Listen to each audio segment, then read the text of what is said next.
Esto es la transcripción literal del testimonio en la sala de un tribunal federal del juicio de Sean Diddy Combs, según lo informado por Inner City Press. En el juicio de Sean Diddy Combs, nadie esperaba que el próximo testigo llevara un traje azul marino con una placa oculta bajo su solapa. Pero cuando el exagente del FBI Mark Halperin subió al estrado, la sala quedó completamente en silencio. Lo que reveló fue más que un simple escándalo. Era una red. Un sistema de protección tan profundo que alcanzaba la oficina más alta de los Estados Unidos. Sí, nombró a Barack Obama, el hombre que muchos veían como un símbolo de esperanza, ahora supuestamente vinculado a fiestas, indultos y protección que involucraban a Diddy. Según Halperin, la verdadera razón por la que Diddy permaneció intocable durante décadas no tenía nada que ver con buenos abogados y todo que ver con ser útil a los poderosos. Lo que siguió fue un testimonio que vinculaba la política, la religión, la industria musical y una red silenciosa de control que se había estado construyendo desde los años 90. La sala del tribunal estaba abarrotada, pero nadie respiraba. No cuando las puertas traseras se abrieron y un hombre con un traje oscuro y un maletín entró. No se anunció ningún nombre, no se leyeron credenciales en voz alta. El juez simplemente asintió. Esa fue la señal. No era un testigo cualquiera, era alguien que había operado en las sombras, alguien con acceso muy por encima de lo que cualquier periodista o investigador privado podría soñar. Solo se le refirió como agente especial, nombre redactado, un agente federal de alto rango, que había trabajado durante décadas en las divisiones de crimen organizado y corrupción política del FBI, y hoy, por primera vez testificaba bajo juramento sobre un hombre, Sean Diddy Combs. El agente se sentó, abrió su maletín y colocó una carpeta negra en el estrado de los testigos. No miró a Diddy, quien estaba sentado con rostro pétreo en la mesa de la defensa, con los dedos fuertemente entrelazados. Tampoco miró al jurado, simplemente dijo: he estado siguiendo a Mr. Combs y su empresa durante más de 2 décadas. Esto no es nuevo. Lo nuevo es que finalmente se nos permite hablar de ello. El juez le indicó que continuara. El agente testificó que el FBI había abierto investigaciones iniciales sobre Sean Combs desde finales de los años 90. Las señales de alerta siempre estuvieron ahí, dijo. Teníamos transacciones financieras que no tenían sentido, fiestas privadas que se solapaban con redes de tráfico conocidas, conexiones en el extranjero que conducían a corporaciones criminales pantalla. Y sin embargo, cada vez que nos acercábamos, las puertas se cerraban de golpe. El agente describió un caso específico en 2001, una operación internacional encubierta sobre lavado de dinero que involucraba a un afiliado de Bad Boy en Europa. Las pruebas apuntaban directamente a los equipos financieros de Diddy, cuentas en el extranjero, facturas falsificadas y empresas pantalla en Luxemburgo y Belice. Pero cuando llegó el momento de solicitar órdenes judiciales, la orden fue denegada.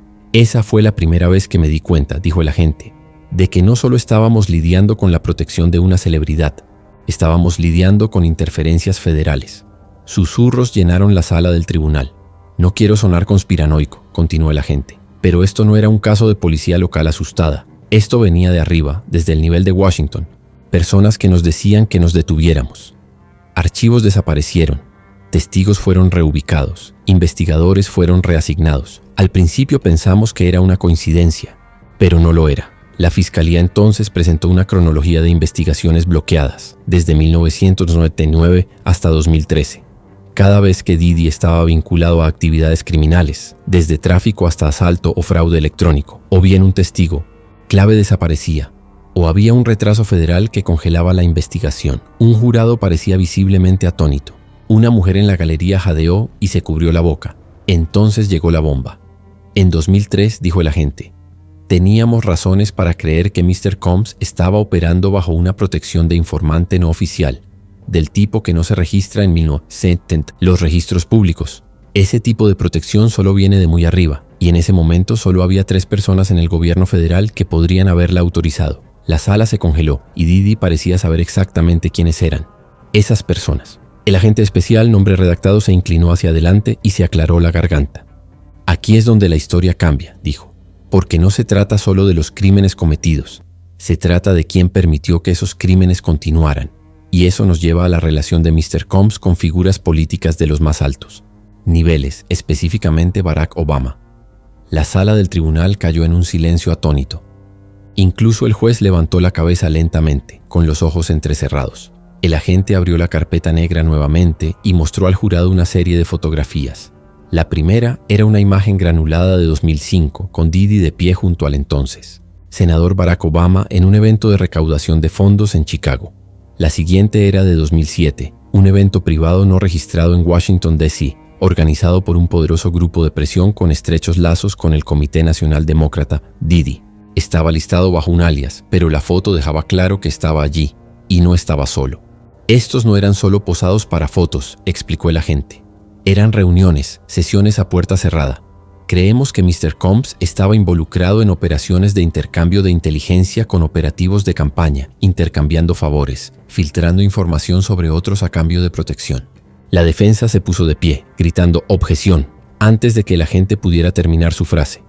Pero la fiscalía presentó calmadamente exhibiciones corroborativas, registros de viaje, metadatos de correos electrónicos, incluso un memorando interno redactado que hacía referencia a una reunión de enlace cultural que involucraba a Bo y activos de entretenimiento de alto valor. Aquí está lo que sabemos, dijo el agente con la voz más firme. En 2009, poco después de que Mr. Obama asumiera el cargo, nuestra oficina presentó una solicitud de intervención telefónica contra Sean Combs con el propósito de interceptar comunicaciones entre Mr. Combs y varios traficantes de narcóticos conocidos que estaban lavando dinero a través de empresas de producción afiliadas a Bad Boy. La solicitud fue denegada. La sala se agitó. ¿Denegada por quién?, preguntó el fiscal. El agente pasó a la última página de la carpeta. Un registro de llamadas de una oficina legal afiliada a la Casa Blanca con el nombre redactado, pero la marca de tiempo coincidía con el momento exacto en que nuestra solicitud fue retirada. El juez pidió al jurado que desestimara cualquier especulación, pero el daño ya estaba hecho. Las implicaciones no eran sutiles. El momento no era accidental. Un hombre bajo vigilancia federal había logrado de alguna manera obtener suficiente acceso a la Casa Blanca para detener una intervención telefónica en seco. No estamos alegando que el presidente Obama protegiera personalmente a Mr. Combs, aclaró el agente, pero sí decimos que su administración creó un conducto, una relación, y esa relación efectivamente otorgó a Mr. Combs inmunidad durante cientos de años. Los reporteros escribían furiosamente. Incluso el taquígrafo dudó un momento antes de continuar. Esto no era un caso de que Didi tuviera suerte. Esto era calculado, diseñado, habilitado por un poder mucho mayor de lo que cualquiera había anticipado. Y eso fue solo el comienzo. El jurado ahora estaba inclinado hacia adelante, con los ojos fijos, los bolígrafos olvidados. El agente especial, nombre redactado, había abierto una parte del juicio que nadie, ni siquiera los reporteros más audaces, había osado predecir, pero lo que vino después cambió la atmósfera de la sala de la curiosidad al temor. El agente mostró una imagen. Final. No era granulada, no era secreta, era una foto de alta resolución tomada en una función privada en Martha's Vineyard. En ella estaban 3 hombres: Sean Diddy Combs, el expresidente Barack Obama y el reverendo Al Sharpton. No estaban posando para la prensa. Esto no era un evento público. Era una reunión tenuemente iluminada en una propiedad privada, una finca propiedad de un multimillonario tecnológico, con lazos tanto con la industria del entretenimiento como con empresas contratistas de defensa. Esto fue tomado en 2014, dijo el agente. Lo llamaron una cena benéfica, pero obtuvimos la lista de invitados a través de canales aprobados por el tribunal. Lo que encontramos fueron nombres vinculados a múltiples investigaciones selladas, antiguos activos de la CIA, traficantes de cientos, armas bajo sanciones y representantes de TriStar Entertainment. Los susurros estallaron de nuevo. El juez golpeó el mazo. ¡Orden! El agente continuó. Mr. Combs no estaba allí como invitado. Era un conducto entregando información desde las calles de Nueva York hasta los salones de mármol del poder político. Y a cambio, sus pecados fueron perdonados. Un jurado dejó caer su bolígrafo. Entonces vino la historia que incluso hizo que los ojos del juez se entrecerraran. En 2012, dijo el agente, una operación encubierta de tráfico fue llevada a cabo por la oficina de campo de Miami. Un conocido asociado de Mr. Combs fue atrapado con las manos en la masa. Chicas, drogas, transferencias bancarias al extranjero. Era el tipo de caso que genera titulares. El agente levantó la vista con los ojos pesados. 48 horas después, el archivo fue sellado. Los agentes fueron reasignados, el sospechoso fue liberado y el caso desapareció. ¿Cómo?, preguntó Elisa Panoisesie, fiscal. El agente no dudó. Una llamada telefónica llegó desde una extensión de Capitol Hill. Eso es todo lo que sabemos. Sin nombre, solo una llamada telefónica y todo desapareció. Luego presentó memorandos internos, correos electrónicos de agentes desconcertados advirtiendo sobre interferencias. Una línea destacó, señaló el agente. No preguntes por qué. Esto quedó enterrado. Solo agradece que no estás en la sala. Entonces llegó quizás la revelación más oscura. Hubo un periodo en 2015, dijo el agente, en el que monitoreamos los movimientos de Mr. Combs de cerca. Viajó a Haití, luego a Colombia, luego a islas privadas en el Caribe. Al principio, creíamos que era recreativo, pero la inteligencia de socios extranjeros sugirió lo contrario. Reuniones con financieros afiliados a cárteles, fiestas en yachts que involucraban a chicas menores de edad traídas desde Brasil y Europa del Este. Una fuente incluso afirmó que a las chicas se les dijo que asistirían a una audición para American Idol. Para entonces, el jurado parecía visiblemente conmocionado. El agente cerró la carpeta. Todo este tiempo, él llevaba la máscara de un magnate, un filántropo, un revolucionario, pero detrás de la cortina estaba dirigiendo un imperio construido sobre el miedo, el chantaje y la inmunidad, comprada con influencia. El juez pidió un receso.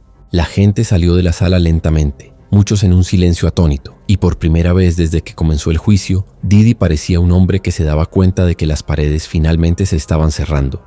Cuando el tribunal se reanudó, los espectadores se habían vuelto silenciosos, apagados. Ya no se trataba solo de un magnate musical en juicio. Se trataba de la ilusión de seguridad, de igualdad, de justicia. El agente especial, nombre redactado, reanudó su testimonio con un tono más pesado ahora. Lo que reveló a continuación hizo que la sala se pusiera visiblemente tensa. Tenemos razones para creer, comenzó, que existía un conjunto de cintas de vigilancia de varias propiedades propiedad de Combs, que datan desde 2003. Sabemos esto no por especulación, sino porque algunas de esas cintas pasaron brevemente por manos federales. Hizo clic en un control remoto. Un proyector mostró una captura de pantalla, un fotograma de metraje con marca de tiempo de una sala de vigilancia en una de las casas de Diddy en Los Ángeles. Esta imagen fue filtrada a nosotros por un denunciante de una ahora extinta firma de seguridad privada contratada por Combs. La sala contenía más de 30 monitores, cada uno conectado a una ubicación diferente. Dormitorios, pasillos, piscinas, estudios privados. Muchas de las cámaras, descubrimos, estaban ocultas y las personas que estaban siendo filmadas no lo sabían. Los murmullos crecieron entre la multitud. Ahora, aquí es donde se pone más oscuro, continuó el agente. En 2016, obtuvimos una orden judicial para confiscar 3 discos duros que se creía contenían este metraje. Pero cuando los agentes llegaron a la propiedad designada, un incendio había estallado en la sala de servidores. Se confirmó que fue un incendio provocado. El momento, menos de 20 minutos después de que nuestra oficina de campo recibiera la autorización, sugiere una filtración interna. Alguien les advirtió. Continuó describiendo el único disco duro sobreviviente, milagrosamente, recuperado de una caja de seguridad de un asociado en Puerto Rico. Ese metraje, dijo, mostró interacciones entre Mr. Combs y varias celebridades, empresarios y figuras políticas en estados de extrema vulnerabilidad. Algunos parecían intoxicados, otros claramente fueron coaccionados. ¿Estaba Barack Obama en esas cintas?, preguntó el fiscal sin rodeos. No estaba, dijo el agente, pero varios amigos cercanos, donantes y aliados políticos de la administración sí lo estaban, y Mr. Combs fue oído refiriéndose a ellos por su nombre de pila. Él conocía sus secretos. Guardaba las cintas como ventaja. La sala volvió a caer en silencio. El agente entonces dijo algo que perseguiría el procedimiento. Al final no solo recolectó estas grabaciones para satisfacer su ego, las usó como moneda, como seguro en caso de que alguien intentara cortarlo.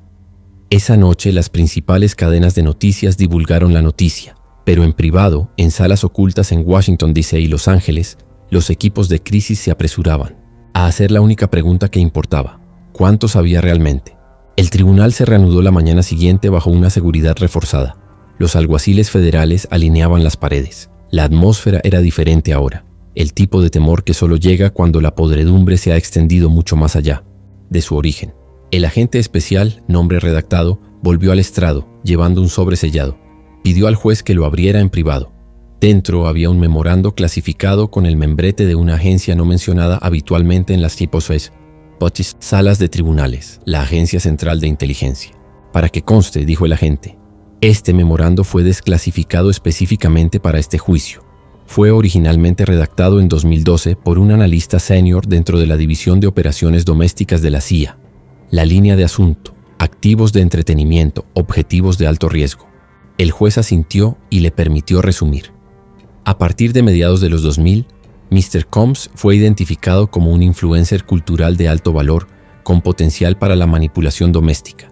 Fue señalado por múltiples departamentos por sus asociaciones con traficantes de armas conocidos, banqueros en el extranjero y figuras adyacentes a la inteligencia en Europa del Este y África Occidental. El agente hizo una pausa para dejar que eso calara. La CIA no reclutó formalmente a Mr. Combs, continuó. Sin embargo, se beneficiaron de su proximidad a personas de interés. Sus eventos, sus fiestas y su influencia ofrecían una mina de cientos de oro de datos de comportamiento. A cambio de una negación plausible, a Combs se le permitió operar con poca o ninguna interferencia legal. ¿Está diciendo que la CIA le permitió hacer estas cosas?, preguntó el fiscal. Estoy diciendo, respondió el agente, que la agencia encontró sus operaciones beneficiosas. Puede que no sancionaran sus crímenes, pero ciertamente los pasaron por alto. La siguiente parte fue aún más condenatoria. El agente mostró un libro mayor notariado. Este documento, dijo, contiene una lista de transferencias bancarias realizadas por empresas pantalla afiliadas a Combs, incluidas varias canalizadas a través de TriStar Entertainment y otras entidades vinculadas a la estructura de tutela de Britney Spears. Los destinatarios, consultores políticos de alto nivel, lobistas, incluso un individuo conectado a un caso de tráfico humano en el Caribe que desapareció misteriosamente del expediente del DJ en 2015. La implicación era clara. Diddy no era un monstruo solitario. Era parte de un circuito bien financiado y estrechamente controlado de tráfico de influencias, chantaje y guerra de información encubierta. Y justo cuando el tribunal pensó que no podía ir más allá, el agente nombre redactado soltó una última línea.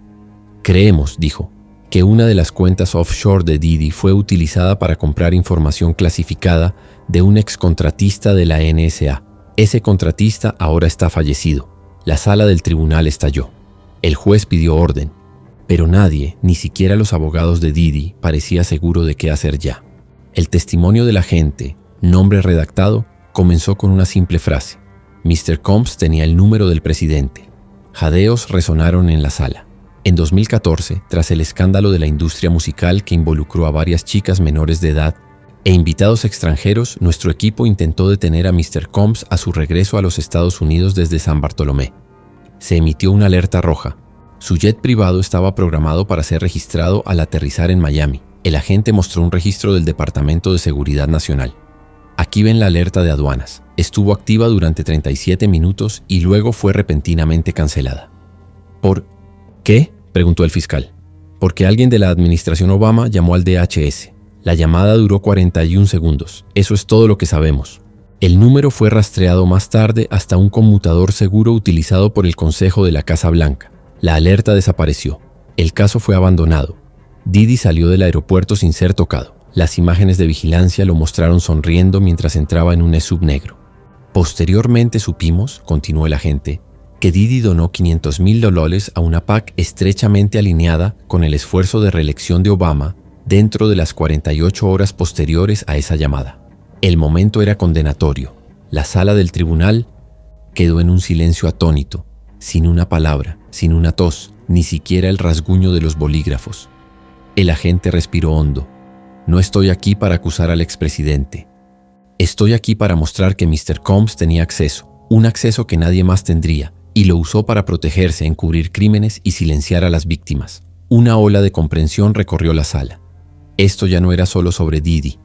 Era sobre un sistema, una estructura, un conducto de poder que envolvía los más altos escalones de la influencia estadounidense. Y la pregunta flotaba en el aire como el humo. ¿Quién más sabía? Para cuando el agente, nombre redactado, volvió al estrado por 7ª vez, los periodistas ya habían acuñado un nuevo término para la audiencia: el juicio de la lista negra. Porque lo que trajo a continuación fue un documento tan explosivo que fue entregado al juez en un maletín ignífugo. Dentro, un expediente de 94 páginas que el FBI llamó Proyecto Habitación Fantasma. Esto, le dijo al jurado, es la póliza de seguro de Diddy. El expediente de la habitación fantasma fue descubierto por primera vez durante una redada en 2022 en una instalación de almacenamiento en Newark, Nueva Jersey. escondido en una bóveda con control climático bajo una fachada de negocio falsa. Los agentes descubrieron docenas de discos duros y cientos de Polaroids. Pero lo que más importaba era una carpeta etiquetada BL, Archivo Prioritario Protegido. Dentro había notas manuscritas, manifiestos de vuelos, fotos de vigilancia editadas y conversaciones transcritas, muchas de micrófonos ocultos instalados, supuestamente en clubes nocturnos que Diddy frecuentaba entre 2004 y 2019. Entre los nombres encontrados en la lista, ejecutivos de Interscope, Roc Nation, Live Nation y hasta 2 antiguos ayudantes de la Casa Blanca. Lo más condenatorio eran instantáneas en blanco y negro que mostraban a individuos en posiciones comprometedoras, acompañadas de marcas de tiempo, iniciales y palabras, clave como ventaja, silencio y verificar uso. El propósito de este archivo, explicó el agente, no era el entretenimiento, era el chantaje. Continuó. Siempre que un nuevo artista se resistía a firmar o se necesitaba un favor político, Mr. Combs insinuaba que existían cintas, y las personas en esas cintas normalmente retrocedían. El agente nombre redactado citó un caso de Cientos 2017 en el que una estrella pop en ascenso se negó a actuar en un evento de Diddy. En cuestión de días, rumores de un colapso privado aparecieron en los tabloides. Poco después, ella firmó con un sello afiliado al canal de distribución de Diddy, pero una entrada en el archivo detuvo la sala en seco. BO+RS, llamada manejada, pago confirmado, donación recibida. Se creía ampliamente que las iniciales hacían referencia a Barack Obama y a un conocido ejecutivo de un estudio de grabación. Aunque no se encontraron grabaciones directas del presidente, la implicación era que las donaciones, favores e influencias eran parte de un arreglo mutuamente beneficioso de larga data. Estas no son acusaciones, concluyó el agente, nombre redactado. Son patrones, tácticas. No se trataba de organizar fiestas, se trataba de construir un imperio en la sombra, una noche, una cinta, un favor a la vez. Cuando el juicio entró, en su 8º día, un tono sombrío se apoderó de la sala del tribunal. Lo que vino a continuación no se trataba de libros contables o registros telefónicos, se trataba de personas. El agente, nombre redactado, tomó el estrado nuevamente. Ves con una carpeta de Manila marcada como confidencial, archivos de testigos declinados. Estos eran testimonios y declaraciones de individuos que se habían presentado durante las primeras etapas de la investigación, pero que por diversas razones decidieron no testificar en un tribunal abierto. Hay al menos 26 personas, dijo, que nos dieron declaraciones sobre sus experiencias con Mr. Combs, pero que declinaron aparecer debido a amenazas, acuerdos de confidencialidad o miedo a represalias. Comenzó a leer extractos. Uno venía de un ex coreógrafo que trabajó en el círculo íntimo de Diddy desde 2005 hasta 2012. Ella alegó que fue drogada en una fiesta posterior y despertó desorientada con moretones que no podía explicar.